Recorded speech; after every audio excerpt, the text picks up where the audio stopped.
I'm Alan Ross. I'm the managing editor of APC Technologies, and we are here at the NETA, the International Electrical Testing Association, their 2023 Power Tech Conference, doing interviews. My guest with me is the Director of Communications for APC Media, Rachel Linke. Rachel, thank you so much for being here. Absolutely, Alan. Would miss it. We're just going to have an interesting time with all of these people, and tell me what you like best about these interviews. The best part about these interviews, I feel like, is that it really brings about a lot of great thought leadership, and I really just love how you make everybody feel so comfortable, Alan. You really try to get people to just be comfortable and in their own skin, and then so much great information comes out of it. So let's see if we made people in the next interview comfortable. Enjoy. My next guest is Scott Blizzard. Scott is the COO, and you got a whole bunch of other titles in there. How you doing? Labels. Scott doesn't like labels, but what is it that you do for AET? Currently, I pretty much do standards and codes and some buying for them today. Previously, I was principal, and then I worked in operations and ran the operations, and then transferred that, and moved up the corporate ladder.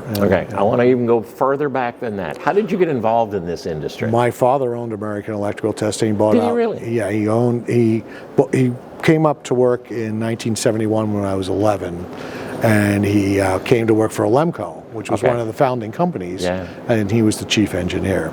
So he eventually bought Alemco out and changed the name to American Electrical Testing. I became a principal in 1990, and then my brother and I bought out my father in 2000. And we grew the business from, roughly 3 million when we bought it, and we grew 10 times. So we were doing 30 to 40 million a year. So were you a better engineer than you were business? I think I was both. It was a rare knack, My father, I had always tested for engineering and stuff like that. He didn't want me to go to school for engineering. He wanted me to go to school for business. So I played around in college for a few years, and then left college to get into the union. But I grew up in the business. So when I was 14 and 15 years old, I was building calibrators in the shop. So it was just I was totally immersed in the business at a very early age. It's in your blood. It's in my blood. So you've seen a lot of things, and here in 2023 we're at the NETA conference, and there are issues that we have. There's so many things that you can pick as what are the problems going on out in the marketplace. But pick one or two and let's talk about it. Well, I think the biggest struggle that we face is getting people to come into the business, training people, having standards. We've created these things within American Electrical Testing, and we're sharing these things to come up with a NETA program. And that's there's already a standard with the Department of Labor, and now we're enhancing that. So but we're very involved in trying to come up with the curriculum and things like that. We've already have some pieces that are already put together at Long Beach College and things along those lines. Good school going on. That's a trade school. You're on the board, and how long have you been on a board member? Too long. Don't say too long, Scott. No. I've been on the board for, I'm trying to think, close to 20 years or so. My father was on the board prior to me. So actually, I would say board probably around 2009. I think he left in 2007. I was put in around 2009, 2008, 2009.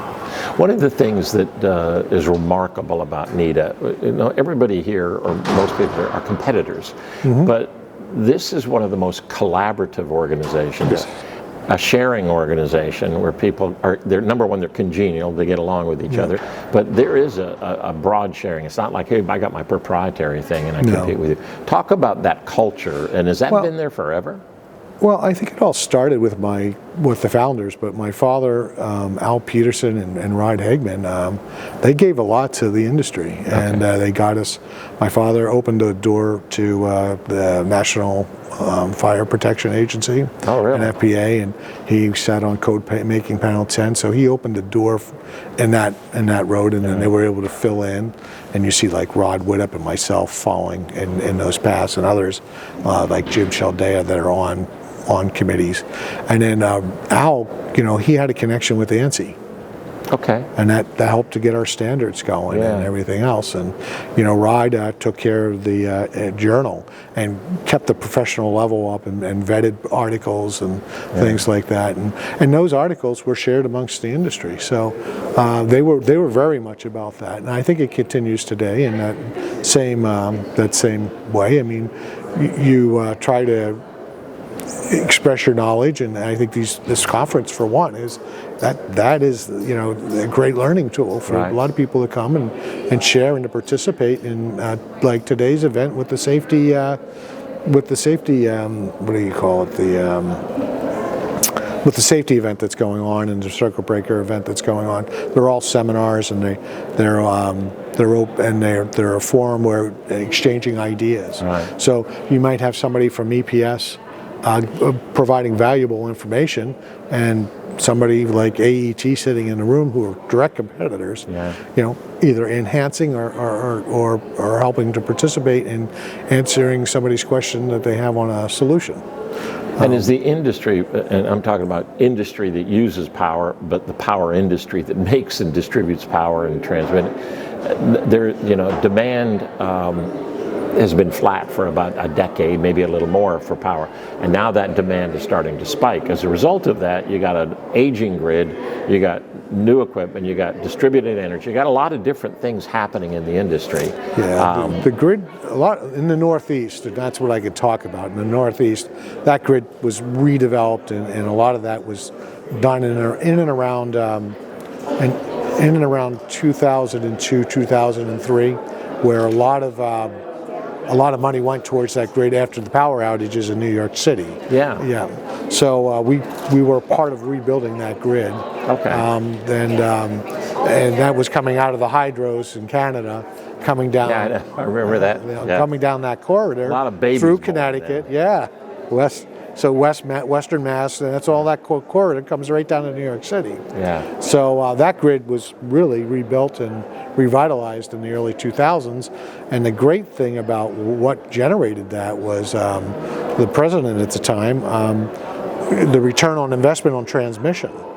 So if you invested your dollars in transmission as a utility, you got guaranteed an 11% return. Oh, yeah. And if you did it on and this is when people were just making 3% on their money. Right. And then on the distribution side, it was limited to I think 7%. Okay. So a lot of money went into rebuilding the transmission at that time. That's interesting. The money follows the work. That's interesting. I did not know that. It's cool. Yeah. So one of our problems that we've got is trained people, engineers. Most engineers are double E's like to go into computers and electronics and all that. The power engineer's not that sexy. And then that level of technician, the needed tech there, that's we did away with the shops and we did everything. We told people 25 years ago, don't get your hands dirty. So you got all these people with college degrees that are driving Ubers. But that level of technical training, there's not as much supply, which means we've got a lot more that the people in there have to do. So talk a little bit about there's more work than there are technicians. Exactly. And so this is a large issue going on, and with 70B there's going to be a lot more work for technicians at all levels. So you'll have 70B is more focused on medium and low voltage, but the requirements of that, I sat on that committee, and we actually took that as from a recommended practice to a standard this term. Right.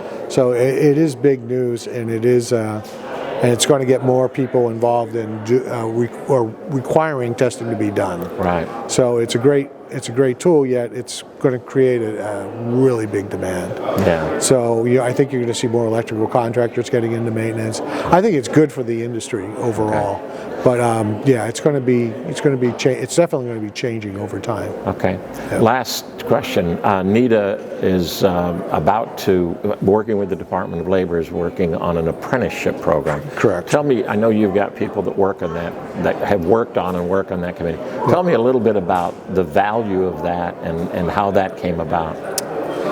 It's been a progress. It's been a long progress. I mean, we started working back this over 10 years ago.